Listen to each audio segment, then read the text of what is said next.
Goedemorgen, Venlo. Heb je er zin in, hè? Heb je er fucking veel zin in, hè? Alright. Ja, sorry voor mijn enthousiasme, maar het is voor ons ook weer even wennen als butenreders, hè. Om weer in een volle zaal op te treden. Man, man, man. Het voelt heel onwerkelijk, hè. Dat voelt als Tom Doesburg zong een spleetje tussen de tenen. Het voelt heel onwerkelijk, dus ja. En Tom nou me gevraagd, Bas, wilt je komen optreden in de Maaspoort in Venlo? Ik zeg van gans hart. Jij zegt, dat kent ze een beetje over actualiteit hebben. Tja, ik zeg, ja, dat ken. Ja, ik zeg, hoe ga je ze er nu over hebben? Over Mars en andere lekkere dingen. Ja, dat is toch vroeg, hè? Het is toch vroeg. Dickpics. Dickpics. Ja, sorry dames. Dickpics. Even een vraagje. Vind je het nu werkelijk erotisch? Om een foto van een stuk woers in een onderboek te krijgen? Zeg, en du moest ook maar het materiaal ervoor hebben, hè? Ik bedoel, ik denk doodleuk stuurt ze de vrouw ook in een dickpic. Maar ja, ik denk dat ze hem toch een klein beetje moeten upgraden. Ik denk, weet je wat ze doet? De hungt ze hem dicht in een glaas water. Dat vergroot. Maar, heren, wel in een tip, het water niet te koud, hè. Dan kreeg ze een averechts effect. Dan werden het geen megapixels, zullen we maar zeggen, hè. Dus ik hang hem in het glaas water. Ik stuur de vrouw dat dickpic. Ik kreeg direct een appje terugzetten. Wat moet dit voorstellen? Slappe pikwik. Ja, ik zeg, hoe geest ze ervoor hebben? COVID-19, dat is even hartstikke zat, of niet? Hartstikke zat. En ik moet heel eerlijk zeggen, ik vind het ook klinken als een gefuseerde voetbalclub. Niet COVID-19. De voetbalclubs Coriovalm en VID, voetbal in de genen, zijn in 2019 samengegaan tot de fusieclub COVID-19. Nee, maar het heeft ook best wel mooie dingen opgeleverd, de COVID, hè, moet ik zeggen. Ik bedoel, doe zus veel meer van elkaar. Op een gegeven moment zei de vrouw tegen mij, Bas, heb ik ooit wel eens iemand gezegd wie knap dat zo al niet best? Ik zeg, nee, dat heb ik nooit in gezegd. Ja, zet het geeft toch ook te denken dan, hè?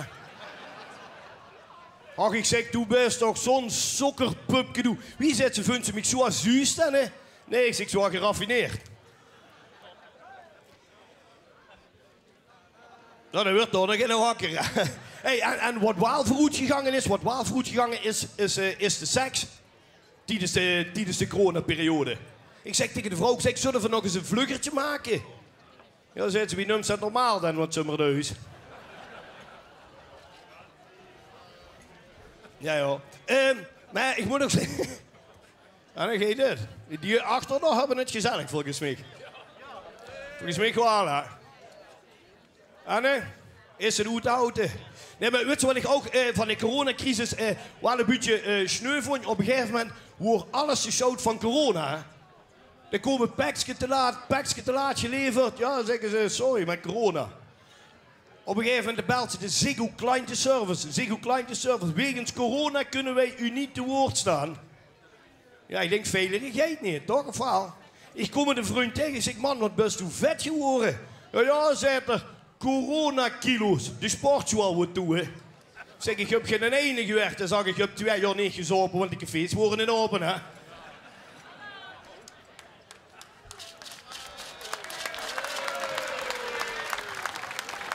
En dan zitten ze allemaal in de mancave.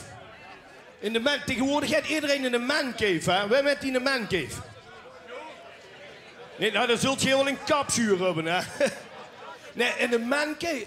Weet je trouwens wat dat betekent in een mancave? Dat betekent een mannengrot. Nou, 20 jaar geleden een gansangerbeeld bij je. Zeg, in een mancave, dat is een soort kapzuur. Dat is een soort kapzuur voor mannen in de midlife crisis. Zeg, de vrouw wil van de gaaf, maar zij is te duur, hè? Nee, in zo'n mancave, daar komen op zondagmiddag komen er allemaal mannen bijeen. Die komen daar allemaal samen en die gaan dan heel intens, heel intens veel beer zoeken. En nou, jonge jongetjes kijken in Formule 1 auto's. Ja, ik zeg het buurtje The Voice, maar dan met auto's. Ja, ik zeg The Voice, dat is ook gat, hè. Zeg, die titel van de Borsato, die komen ook in een ganse ander daglicht te staan. Voorbij de waarheid. Ik zou het zo weer overdoen. Rood. Zeg, de Ali B, nu een knuffel Marokkaan, maar dat is ook niet meer van deze tijd. Ja, maar nu, Tom, wie zit er aan een tijd eigenlijk, joh? Weet ze het niet, hè? Oh, het is vastelovend, we hebben tijd. Nee, maar nu, ik moet op heven staan, want ik moet dat zeggen, ik heb net gezegd, de seks, dat gaat erg voortvarend. En wat er nu gebeurt in de coronatijd, wordt de vrouw zwanger geraakt. En weer naar de dokter, wie moet dat nu met de seks? Ah, zegt de dokter, die heeft ze 3 maanden zitten, dat gaat gewoon ergens van oud. Ja, ik zeg, die 3 maanden nooit. Ja, zet er als de boek het dikker wordt zetten, dan kent ze beter het beste op zijn hondjes doen. Ja, ik zeg, in die laatste 3 maanden, ja, zet dan kent ze het beste doen wie een wolf. Zeg, wie een wolf? Ja, zet er voor het gaatje liggen en janken, hè.